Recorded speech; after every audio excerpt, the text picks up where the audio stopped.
प्रणाम भोजपुरिया जहान। प्लानेट भोजपुरी में राउर स्वागत बा। भोजपुरी दुनिया से जुड़ल सब खबर सबसे पहले पावे खातिर चैनल के सब्सक्राइब करी जा और घंटी के बटन दबाई जा लोग। हर की नया साल में शादी भइल ससुरार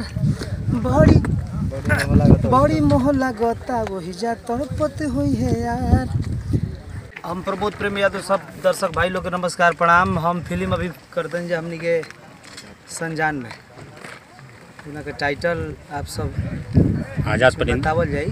आजाद परिंदा अलग टाइटल चेंज हो आजाद परिंदे फिल्म और फिल्म के प्रोड्यूसर प्रकाश जी देवेंद्र जी बानी भाई हमारे हीरोइन बाड़ी छाया जी और विलेन दुबे जी रजनीश पाठक जी और डायरेक्टर आर्टिस्ट पूजा जी और प्रियंका जी सब लोग बहुत अच्छा लगा था काम कर। मास्टर श्रवण जी फाइट मास्टर श्याम चरण यादव जी डायरेक्टर है। उसके बाद प्रोड्यूसर है मेरे प्रकाश भैया बहुत अच्छे इंसान हैं। सभी दर्शकों को मैं हाथ जोड़ के नमस्कार भाई ले लो। हमारी फिल्म जो है आजाद परिंदे आप देख रहे हैं शूटिंग चालू है।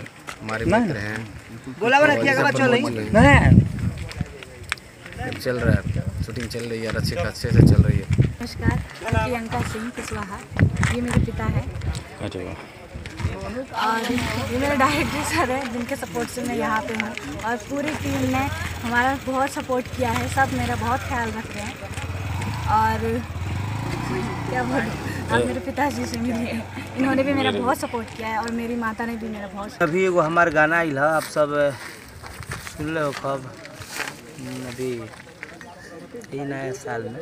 हर की नया साल में शादी भइल ससुरार बड़ी मोह लगता वही जा तड़पत हुई है यार।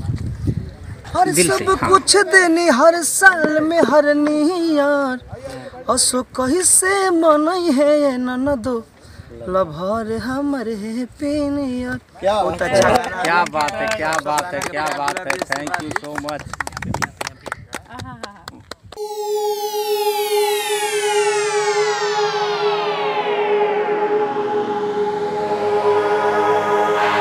प्लैनेट भोजपुरी।